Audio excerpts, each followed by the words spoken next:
The sandstorm hit without warning, and Rick Hayes knew he was going down. His freighter screamed through the atmosphere of Dustfall 7, trailing smoke and sparks. The control panel flickered and died. He gripped the useless steering column and braced for impact. Metal shrieked against rock.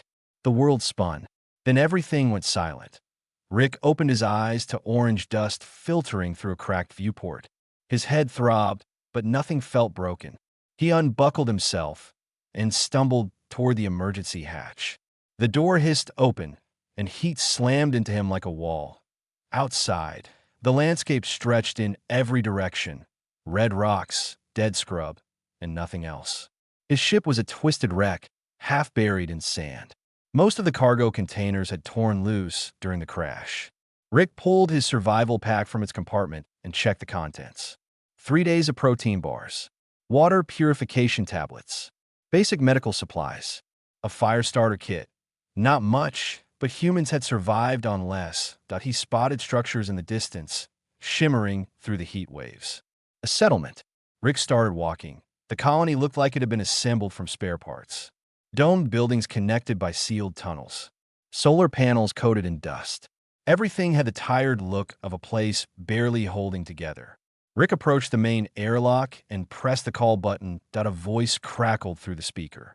"State your purpose." "My ship crashed about 2 kilometers west. I need water and a way to call for rescue." Silence. Then the airlock cycled open. The creature waiting inside stood on 4 legs, with a hard shell covering its body and multiple arms folded across its chest. Its eyes were compound, like an insect's, reflecting the dim corridor lights. "Human," it said. The voice came from a translator box on its chest. "I am Trill, administrator of this colony. You may enter, but understand our situation. Resources are limited. We operate under strict rationing protocols." Rick nodded and followed Trill through the corridors. Other aliens passed them, some reptilian with scales and long tails, others that seemed to be made of shifting mist contained in transparent suits. All of them looked thin, hungry. They reached a small office. Trill gestured to a chair, and Rick Saturday. "We can provide temporary shelter," Trill said, tapping at a data pad with precise movements. "You will receive 1 meal per day cycle, same as all colonists. Water is rationed to 2 liters per day. A distress beacon has been sent on your behalf. Rescue vessels typically arrive within 4 to 6 weeks." "What kind of colony is this?" Rick asked. "Mining. We extract rare minerals and ship them off-world. This planet offers little else. The soil is dead. Water must be recycled. Every resource is accounted for." Rick glanced at a window showing the colony commons. A group of young aliens sat near a dried fountain, barely moving in the heat. One of them, a small reptilian with green scales, stared at Rick with huge eyes. "You have children here?" Rick asked. "Offspring, yes. They receive smaller rations, proportional to their mass." Trill's antennae twitched. "It is the most logical distribution system." Rick felt something twist in his chest. He'd seen refugee camps that looked more hopeful than this place. "I understand," he said. "Thank you for the help." Trill assigned him a small room in the visitor quarters. It had a cot, a sink, and nothing else. Rick sat on the bed and opened his survival pack. He pulled out one of the protein bars and unwrapped it. The smell hit him, synthetic nutrients mixed with chocolate flavoring. His stomach growled. He'd give anything for real food right now. Pizza, a burger, hell, even a decent salad. Through his small window, Rick saw the young reptilian from before watching him. The kid's scales were dull, and his eyes were too big for his thin face. Other children gathered behind him, different species all mixed together. Rick stood up and went to the door. It opened with a hiss. "Hey there," he said. The reptilian child took a step back. "You are the human from the crashed ship." "That's me. My name is Rick. What's yours?" "Pip." "Nice to meet you, Pip." Rick held out the protein bar. "You hungry?" Pip's eyes went wide. He stared at the food like it might disappear. "That is your ration. I've got more. Go ahead." Pip looked at the other children, then back at Rick. Slowly, he reached out and took the bar. He sniffed it, then took a tiny bite. His eyes closed. "It tastes like something good," Pip whispered. The other children crowded closer, and Rick found himself breaking up the remaining protein bars from his pack. He handed out pieces to each of them. They ate slowly, savoring every bite. Footsteps echoed down the corridor. Trill appeared, antennae quivering with what Rick had learned to recognize as agitation. "What are you doing?" The administrator's voice was sharp. "Those are your rations.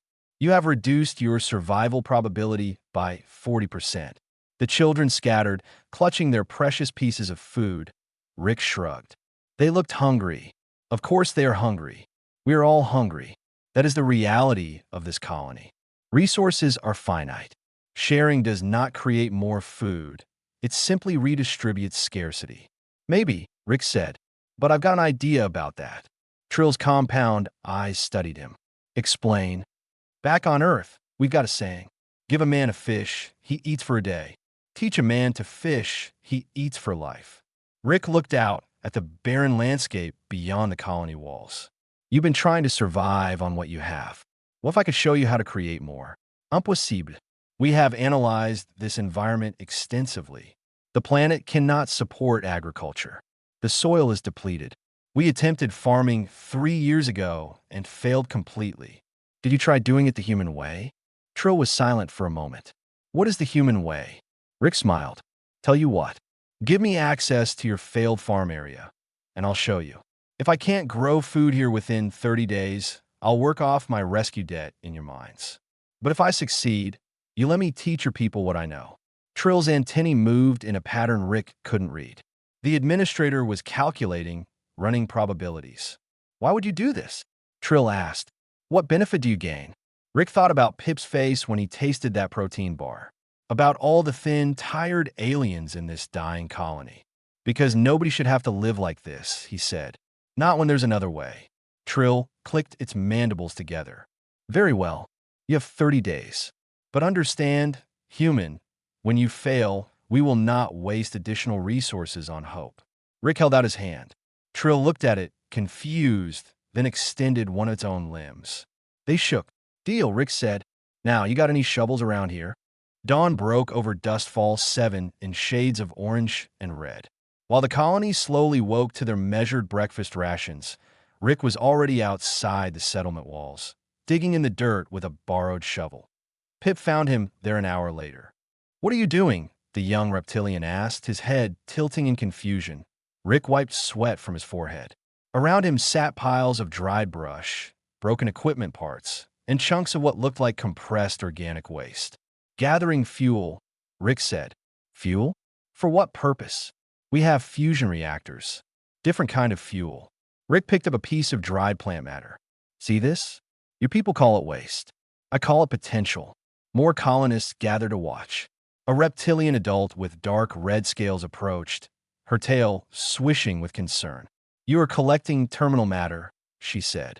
"Things that have reached the end of their usefulness. This is not logical behavior." Rick grinned. "You know what humans are really good at? Making the useless useful again." He carried his collection to a cleared area near the colony's outer wall. The crowd grew larger. Trill arrived, data pad in hand, already calculating something. Rick arranged rocks in a circle, creating a ring about 2 meters across. He placed the dried brush in the center, layering it carefully. Then he pulled out his fire starter kit, a piece of flint and a small metal striker. "What is that device?" asked one of the misty aliens, its voice emanating from a speaker on its containment suit. "Old school technology," Rick said. "We're going back to basics." He struck the flint against the metal. Sparks flew. On the third try, one caught in the dry brush. A thin line of smoke rose, then a small flame appeared. Rick gently blew on it, feeding it air. The flame grew. Within minutes, a fire blazed in the stone circle. The colonists jumped back. Several cried out in alarm. Uncontrolled combustion. Trill's antennae shot straight up. "This is dangerous. You are burning oxygen, creating heat waste. This is the most inefficient." "This," Rick interrupted, "is one of humanity's oldest tools. Watch." He placed a metal container filled with water at the edge of the fire. The water began to heat. Rick added some of the fibrous plant waste that Trill's people had tried to grow years ago and then discarded as inedible. The stringy material sat in a sealed container marked failed crop disposal. You cannot eat that, Trill said. We analyzed it. Too much cellulose. The nutritional value is minimal, and it causes digestive problems.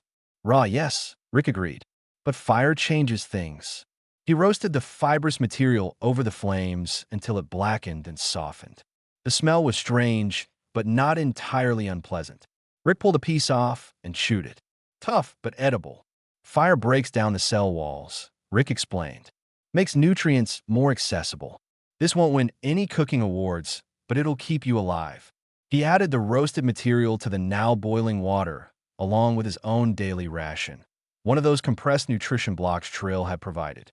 Rick crushed it up and stirred everything together, creating a thin soup. The colonists stared. You are mixing your ration with waste material, a Chitarian worker said. You have contaminated your food. I made more food, Rick corrected. He found a few containers and started ladling out portions. Everybody who wants to try this, line up. Nobody moved. Pip stepped forward. I will try it. Rick handed him a container. Pip sniffed it, then sipped carefully. His eyes widened. It is warm, he said with wonder. And it tastes like food should taste. That broke the hesitation. 20 colonists lined up. Rick served them all, each getting a small portion of the soup. It wasn't much, but it was more than anyone expected to have.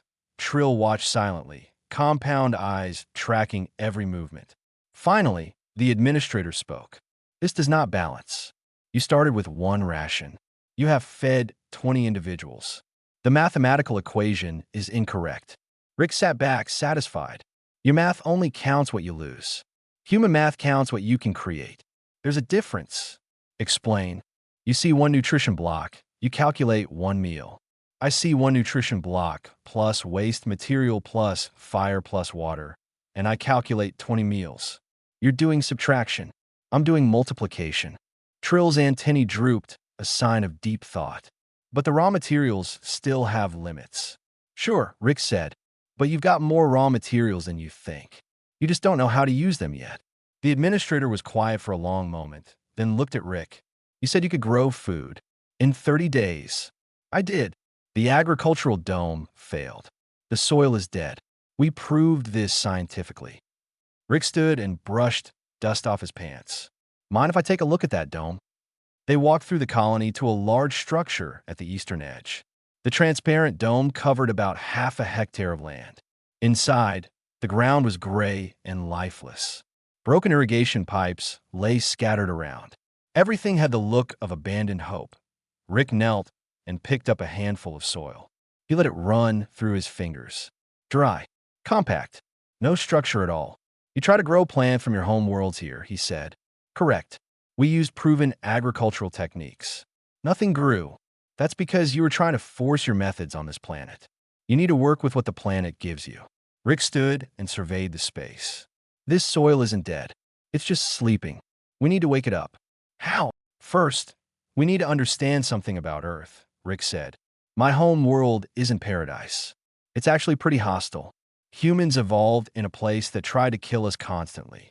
Bad soil, dangerous weather, limited water. We survived because we learned to take what we had and make it better. Pip had followed them. How do you make soil better? You feed it, Rick said. Just like you feed people. He explained composting, the process of breaking down organic waste into rich soil. He described biochar, created by burning plant matter in low oxygen. He talked about nitrogen-fixing plants that could pull nutrients from the air and put them into the ground. The colonists listened, but Trill remained skeptical. This will require significant resources. Water, time, labor. It will, Rick agreed. But here's my offer. Give me this dome. Let me teach anyone who wants to learn.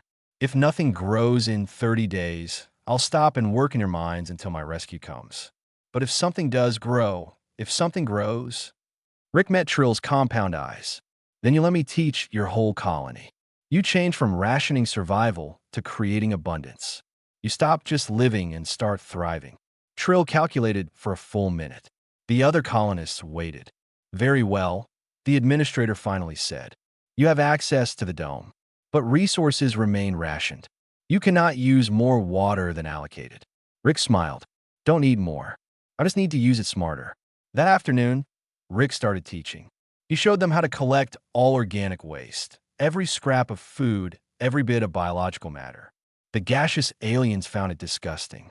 The Shatarians found it inefficient. But Pip and the other children thought it was fascinating. By sunset, they had started the colony's first compost pile. Rick lit another fire and began making biochar from dried scrub. The black, porous material would hold water and nutrients in the soil. Trill watched it all, data pad in hand, trying to make the math work that IT didn't. Not by traditional calculation, but somehow Rick's math was starting to add up to something more. 2 weeks passed, and the dome transformed into something the colonists had never seen before: organized chaos. Rick had divided the space into sections. One area held the growing compost pile, which steamed gently in the morning light. Another section contained rows of treated soil, mixed with biochar and a now-rich compost. A third area held Rick's water collection system, a series of containers and tubes that captured moisture from the cooler night air. Pip worked alongside Rick every day, learning fast. The young reptilian had a natural understanding of growing things, even though he'd never seen a plant thrive before. "The compost smells bad," Pip said, wrinkling his nose as they turned the pile. "That's how you know it's working," Rick explained. "All that organic matter is breaking down, creating nutrients. In a few more weeks, this will be the richest soil on the planet." Other colonists joined the work. A group of Shatarians appreciated the systematic approach. Each task had a clear purpose and measurable outcome.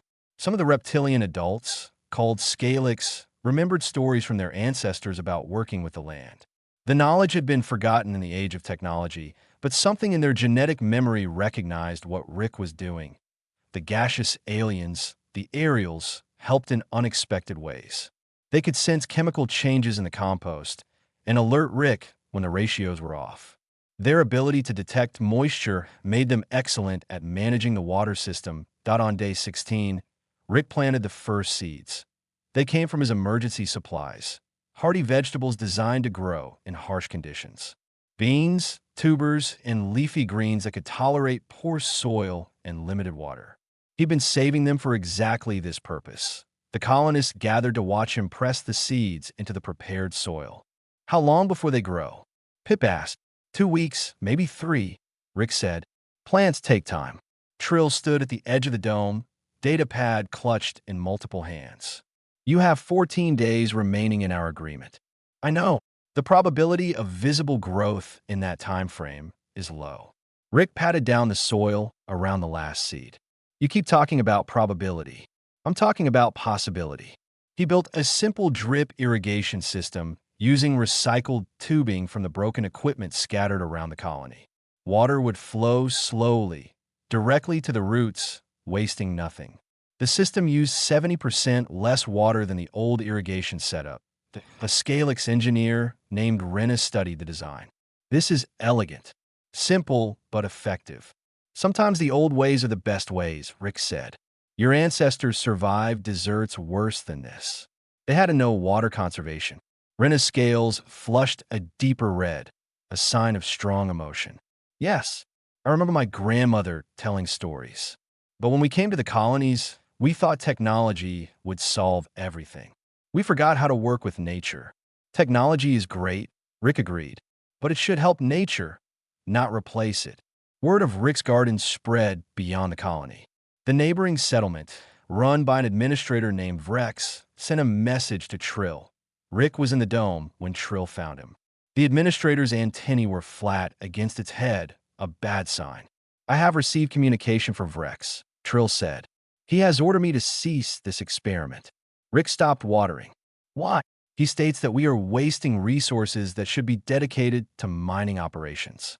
Our purpose is extraction and export, not agriculture. He threatens to cut our supply shipments if we continue." "What did you tell him?" Trill was silent for a moment. "I have not responded yet.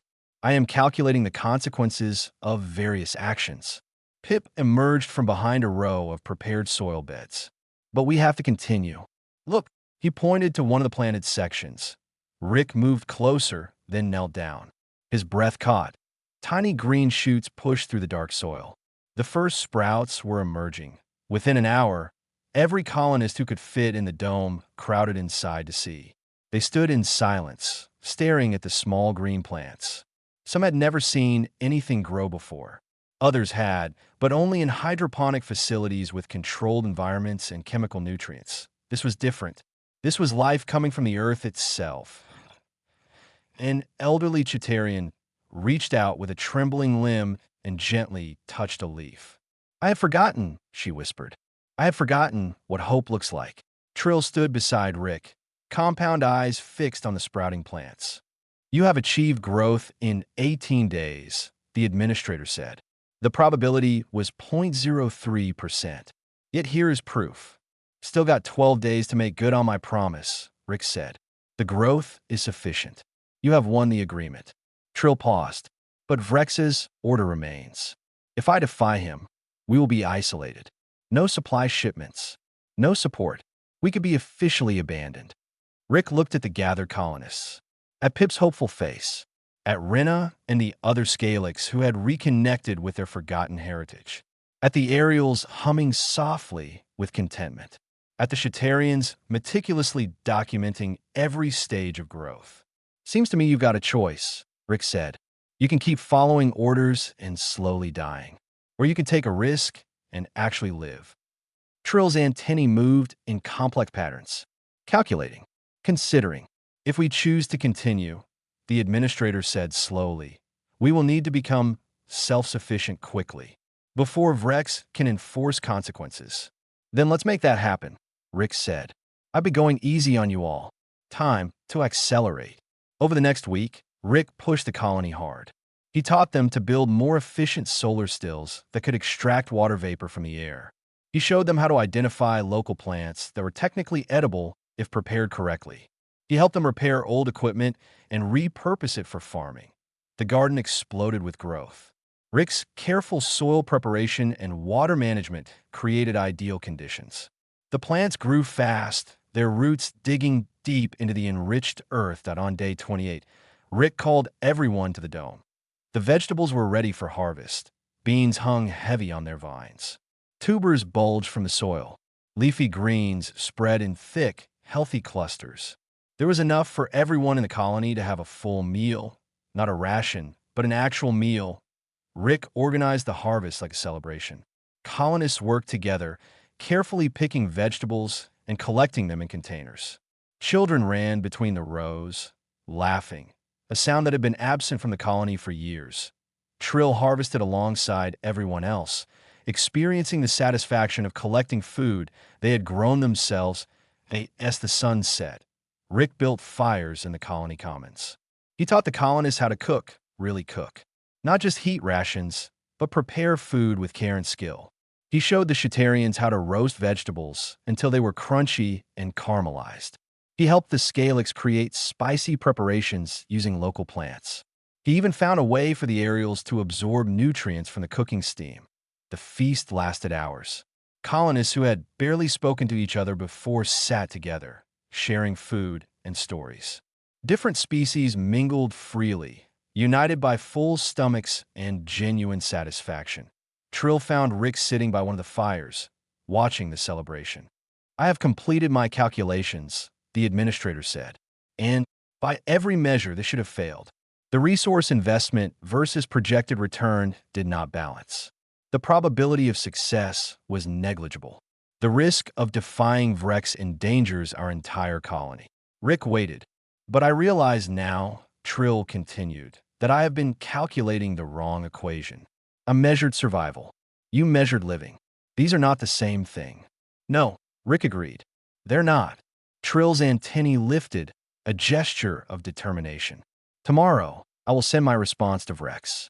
I will tell him that this colony no longer operates under the old system. We have learned new math." Rick smiled. "Good, because I think Vrex might not take that well. He will respond with force." "Probably, but we will face it together," Trill said. "The colonists have chosen. We will not return to mere survival." Rick looked at the celebrating colonists, at the fires burning bright, at the empty plates that had once held the colony's first real harvest. "Then we better get ready," he said. Because if I know bureaucrats, Vrex is going to make this difficult. Vrex arrived 3 days later. His transport landed in the colony commons with enough force to crack the old pavement. The loading ramp dropped, and a dozen enforcers marched out, heavily armored Chitarians carrying shock weapons. Vrex himself was larger than Trill, his shell decorated with administrative markings that signified high rank. Rick watched from the dome entrance. The colonists gathered behind him, nervous but standing firm as Vrex's compound eyes scanned the colony, taking in the changes. The smoking fire pits, the water collection systems, the lines of drying vegetables. His antennae bristled. "This is unauthorized activity," Vrex announced, his voice amplified by his translator. "Colony 783 exists for mineral extraction only. You have diverted resources from your primary function." Trill stepped forward. "We have not reduced mining output. In fact, productivity has increased by 17% since implementing new nutrition protocols." "Irrelevant. The system requires compliance, not innovation." Vrex gestured toward the dome. "This agricultural project violates multiple regulations. It will be dismantled immediately." The enforcers moved toward the dome. Pip ran forward and planted himself in front of the entrance. Other children joined him. Young Scalix, small Chitarians, even a juvenile Ariel in its containment suit. They formed a living barrier. "You cannot take the garden," Pip said, his voice shaking but determined. "We grew this. It is ours." Vrex's antennae twitched with irritation. "Remove them." The enforcers advanced. The adult Scalix moved to stand with the children, forming a protective line. Rena hissed, showing her teeth, a threat display that made the enforcers pause. "Stand down," Vrex ordered the colonists. I will classify this as open rebellion." "Then classify it," Trill said. The administrator's voice was steady. "We will not return to the old way. You kept us alive, Vrex, but barely. This human has shown us how to truly live." Vrex turned his attention to Rick for the first time. "You, human, you have contaminated this colony with your primitive methods and dangerous ideas." Rick shrugged. "I just taught them to grow food. You taught them to defy the system that sustains all colonies in this sector. If every settlement decides to become independent, the entire network collapses." "Maybe the system needs to collapse," Rick said, "if it only works by keeping people hungry." Vrex's antennae flattened. "Arrest the human. Destroy the garden. Restore order." The enforcers raised their weapons. Rick held up his hands. "Wait, before you start shooting, how about a deal?" Vrex paused. "Explain. Let me come to your colony. Give me 3 months. I'll teach your people the same methods. If it doesn't work, fine. Tear down this garden and haul me away. But if it does work, if your colony becomes more productive and healthier, then you leave these people alone." "Why would I allow this?" "Because you're not stupid," Rick said. "You saw the productivity increase here. You know your own colony is struggling. Try it. What's the worst that happens? You prove me wrong and restore control." Vrex considered. Rick could almost see the calculations running behind those compound eyes. "And if I refuse this offer?" Rick gestured at the colonists. "Then you're going to have to go through them. All of them. Is that really how you want to spend your resources?" The standoff stretched. Enforcers and colonists faced each other across the commons. Tension crackled in the dry air. Finally, Vrex lowered his limbs. "I will not accept your offer, human, but I will not attack today either." He turned to Trill. "You have made your choice. Consider carefully what comes next." The enforcers retreated to their transport. As the ship lifted off, Vrex's final message crackled over the open channel. "I have contacted corporate oversight. They will make the final judgment on this situation." Rick let out a breath he didn't know he'd been holding. "Well, that was fun." Trill's antennae drooped. "Corporate judgment rarely favors colony-level initiatives. We may have only delayed the inevitable." "Maybe," Rick said, "but we bought ourselves time." That evening, Rick sat by the fire with Pip and Rena. The young Scalix was unusually quiet, staring into the flames. "What happens if they make us stop?" Pip asked. "We don't stop," Rick said. "We just get smarter about how we continue." Rena's tail swished. "The human speaks of resistance." "I speak of survival," Rick corrected. "Real survival, not the ration kind. You've tasted freedom now. Think you can go back? No, Pip said firmly. I cannot. Then we prepare, Rick said. We expand the garden faster. We teach more people. We make this so successful that even corporate can't ignore the numbers. Over the next 2 weeks, the colony transformed. Rick trained teams to manage different aspects of the growing operation. The Shatarians became experts at composting, their natural organization skills perfectly suited to managing the process. The Scalix took to water management, their desert heritage giving them intuitive understanding of conservation. The Aerials monitored air quality and helped identify optimal planting times based on atmospheric conditions. The garden expanded beyond the dome. Rick showed them how to create raised beds using salvage materials, how to grow food in vertical spaces, how to turn every unused corner of the colony into productive land. Production tripled, then quadrupled. News spread to other colonies. Messages arrived asking for information. Some administrators blocked the communications. Others, curious about the productivity reports, allowed limited information exchange. Then, 6 weeks after Vrex's visit, a new ship arrived at IT wasn't military. It carried the insignia of the Colonial Oversight Corporation, the entity that managed all settlements in the Sector Point 3 officials emerged. They were different species, all dressed in identical utilitarian suits. They carried scanning equipment and data tablets. The lead official, a tall bipedal alien with gray skin, introduced himself as Coordinator Dax. We are here to conduct a full audit, Dax said. His tone was neutral, bureaucratic. We will measure productivity, resource usage, and compliance with corporate standards. Rick and Trill exchanged glances. We welcome the audit, Trill said. Our records are complete. For 3 days, the officials examined everything. They scanned the soil. They analyzed the food. They interviewed colonists. They reviewed every supply requisition and output report from the past 3 months. Rick tried to read their reactions, but got nothing. They were professional evaluators, trained not to show bias out on the 4th day. Dax called an assembly in the Commons. Every colonist gathered.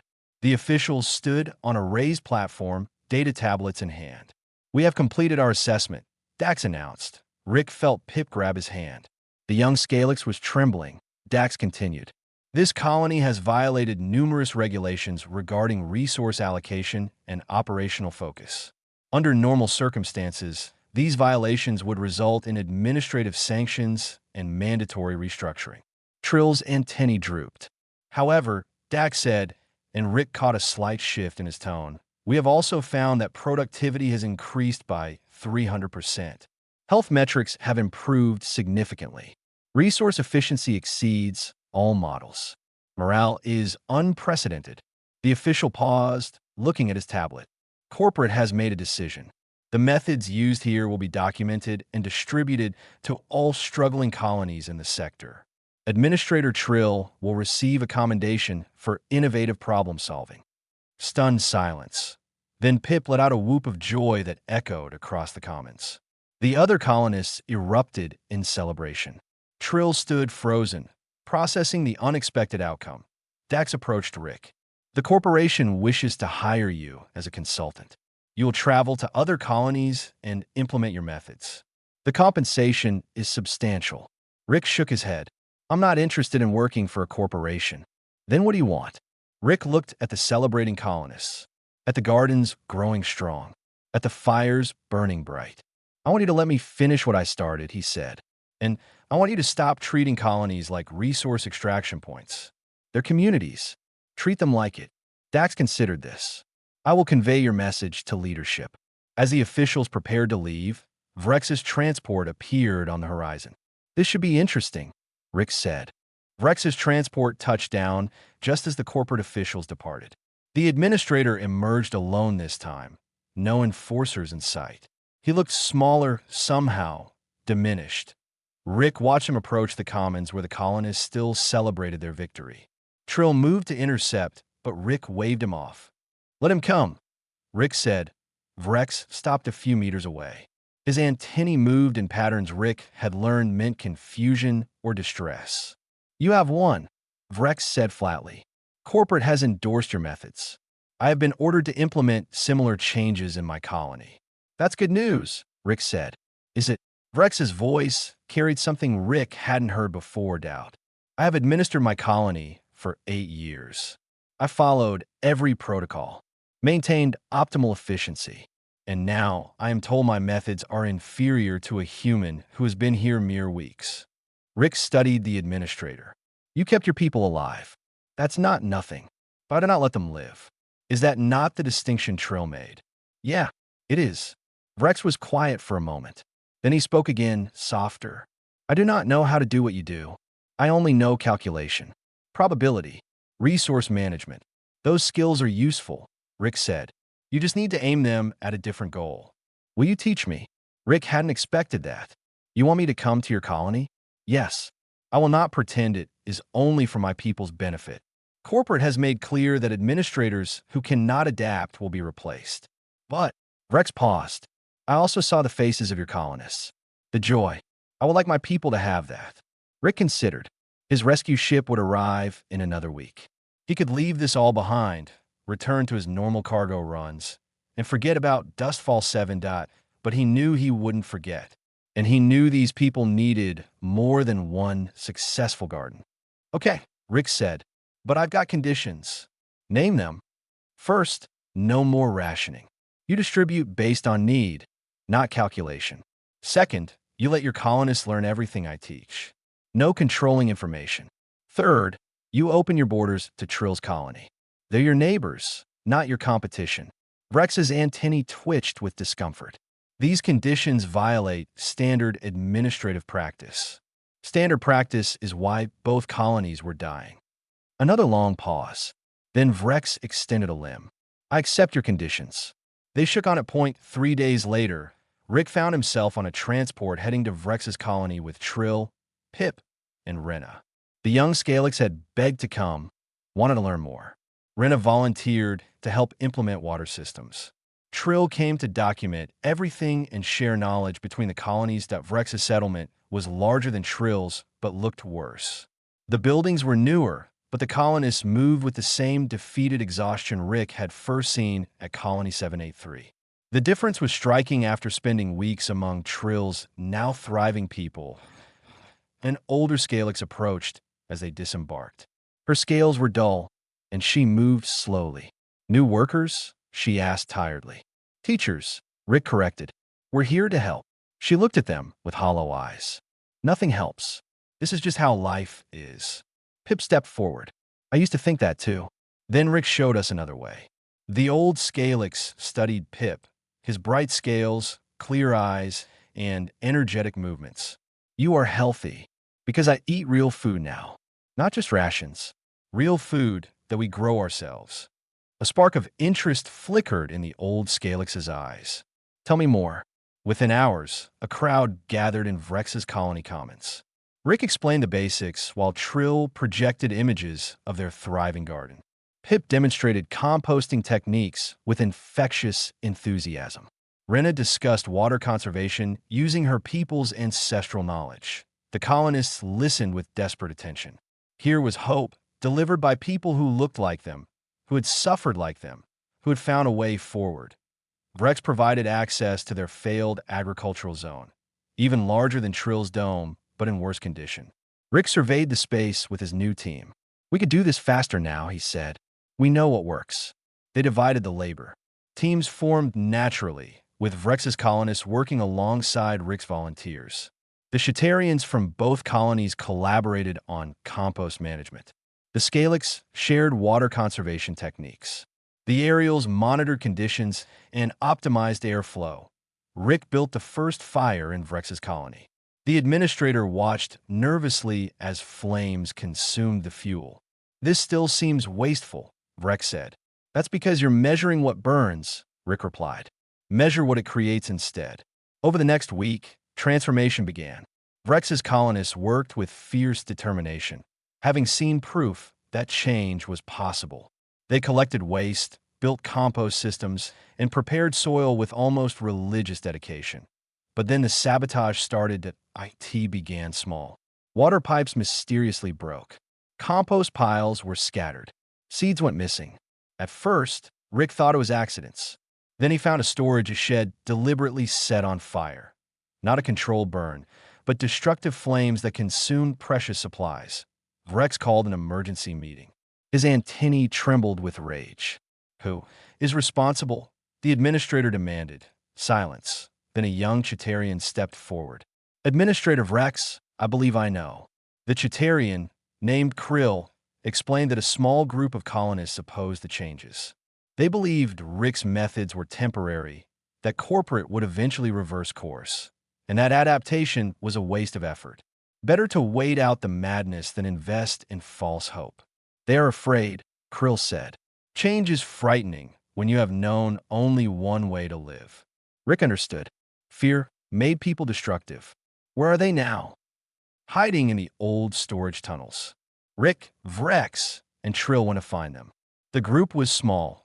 5 colonists huddled in a dark tunnel, looking defiant and terrified in equal measure. We will not participate in this experiment, their leader, an older Chitarian named Drell, said. You cannot force us. You're right, Rick said. I can't force you, but I need to understand. Why are you fighting this? Drell's antennae drooped. Because I have seen promises before. I have seen initiatives fail. I have watched hope die. It is easier not to hope at all. Rick sat down on the tunnel floor. The others joined him, forming a circle. I get it, Rick said. Hope is risky, but you know what's riskier? Giving up, because that's a guarantee. If you don't try, you definitely fail. But if we try and fail anyway, then you fail. But at least you'll fail knowing you tried everything. Rick leaned forward. Here's the thing about humans. We fail constantly. Our history is mostly failures with occasional successes. But we keep trying because the alternative is giving up, and that's not in our nature. Trill added, the garden of my colony is real. The food is real. The changes are real. This is not theory. It is proven fact. Pip squeezed through the circle to sit next to Drell. You are scared. I understand. I was scared too. But being scared made me hungry. Now I am full. Being full is better. Drell looked at the young Scalix, at his healthy appearance and clear eyes, at the hope radiating from him like heat. Show me, Drell said quietly. Show me this is real. Rick took them to the garden. Even in its early stages, the progress was visible. Green shoots emerged from enriched soil. Water flowed through efficient channels. Compost steamed with life. Drell touched the soil, let it run through his fingers.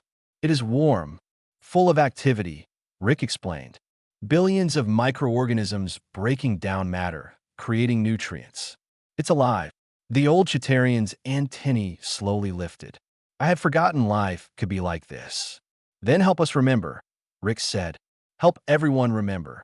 Drell looked at his small group of resistors. One by one, they nodded. We will help, Drell said. But if this fails, it won't. Pip interrupted with absolute confidence. Rick does not fail. Rick smiled. I fail all the time, kid. But I don't quit.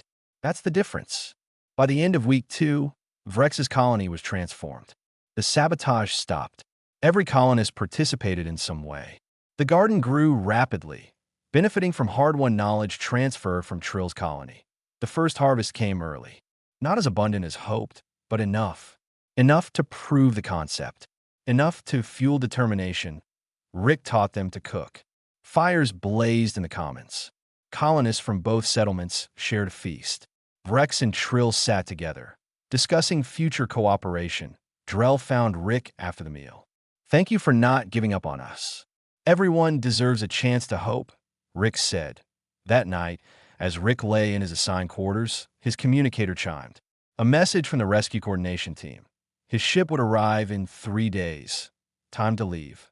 Rick spent his last days preparing the colonists for his departure. He wrote detailed guides, recorded video instructions, and answered every question anyone could think to ask. But mostly, he watched them work. They didn't need him anymore. That was the point.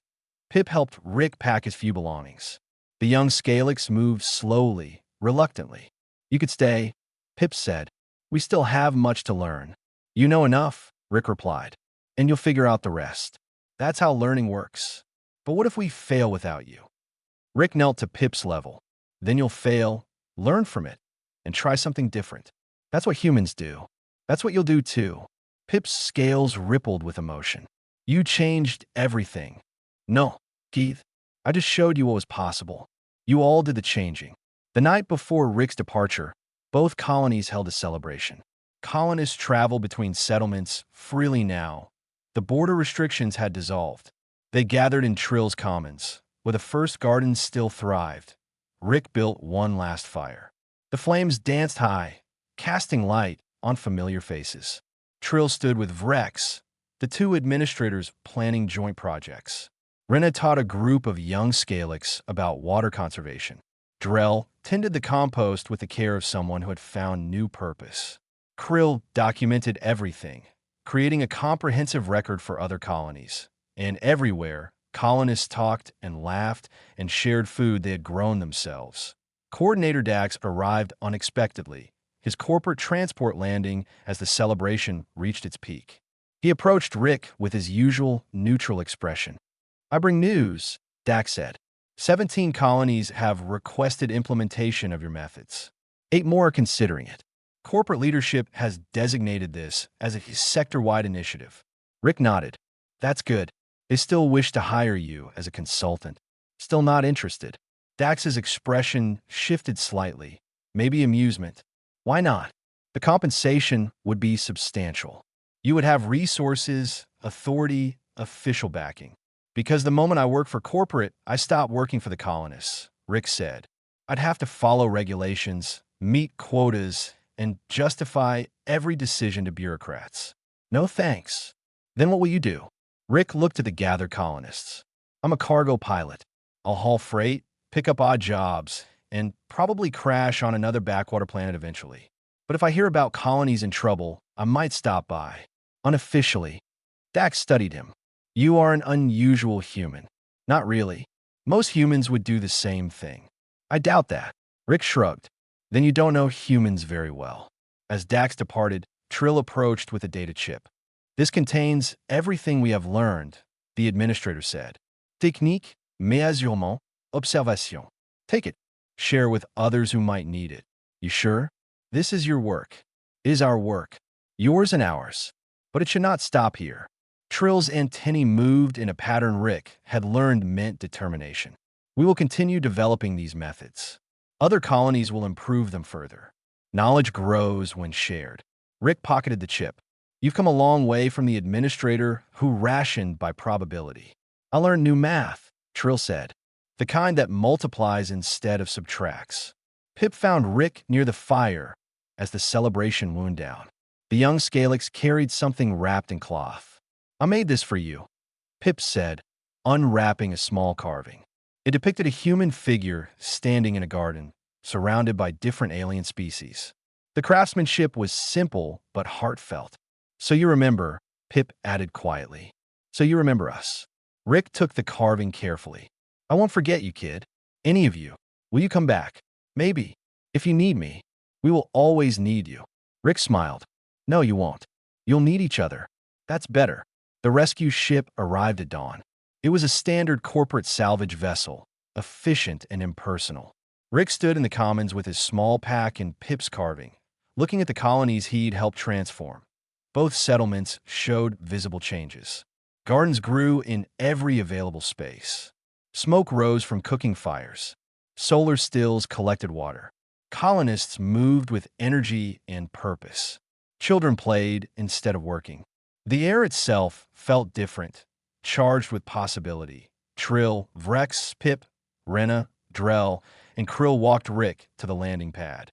Other colonists followed at a distance, not wanting to interfere, but unable to stay away.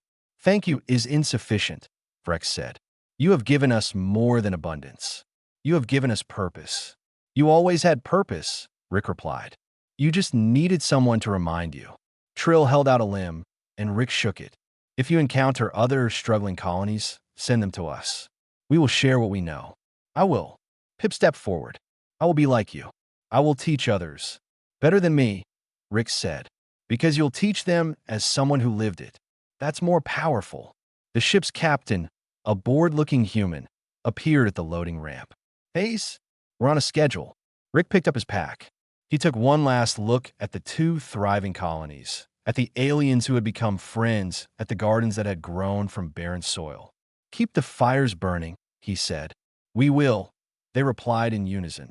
Rick boarded the ship. As the ramp closed, he saw Pip waving, scales bright in the morning sun. Other colonists joined in, a sea of different species united in farewell. The ship lifted off smoothly. Rick found a window and watched the colonies shrink below. From this height, he could see the full extent of the changes. Green patches where once only dust existed. Networks of water channels. Expanded settlements. And everywhere, the small dots of fires burning. Cooking fires, processing fires, gathering fires. Life fires. The captain stopped by Rick's seat. "You the one who caused all that fuss down there. Just taught some people to grow food." "Yeah, well, corporate's been sending out memos about it. Apparently, you've got half the sector trying to copy whatever you did." The captain shook her head. "Must have been some impressive farming." Rick smiled. It wasn't about the farming. No? What was it about then? Rick thought about Trill's new math. About Pip's hope. About colonists who had forgotten how to live learning to thrive. About 5 scared resistors finding courage. About 2 colonies becoming partners. About knowledge spreading like fire. "Multiplication," he said. The captain gave him a strange look and walked away. Rick settled into his seat and pulled out Pip's carving. He studied the simple depiction: 1 human, many aliens, all in a garden together.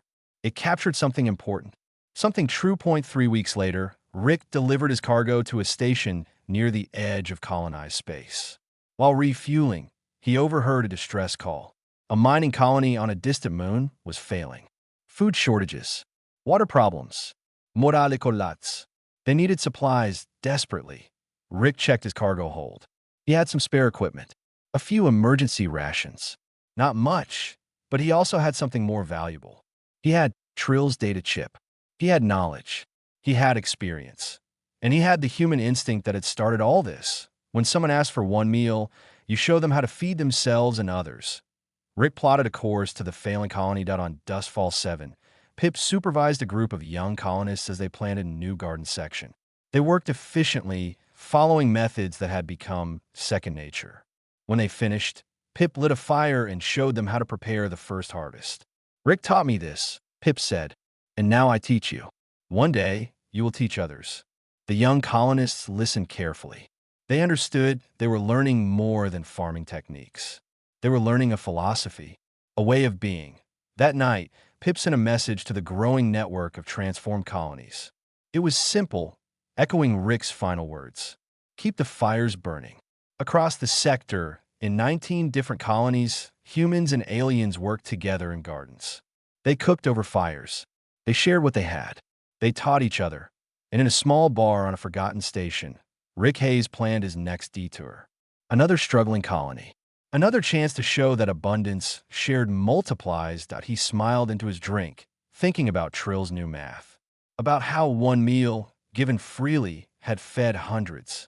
About how one human lighting one fire had sparked a movement. The bartender, a grizzled alien with 3 eyes, noticed Rick's expression. "You look pleased with yourself." "Just thinking about gardening," Rick said. "Must be some garden." Rick thought about green shoots in barren soil. About hope growing where none should exist. About colonists discovering they could thrive, not just survive. "Yeah," he agreed. "Some garden." And somewhere out in the dark between stars, another colony sent out a call for help. Another fire waited to be lit. Another garden waited to grow. The multiplication continued.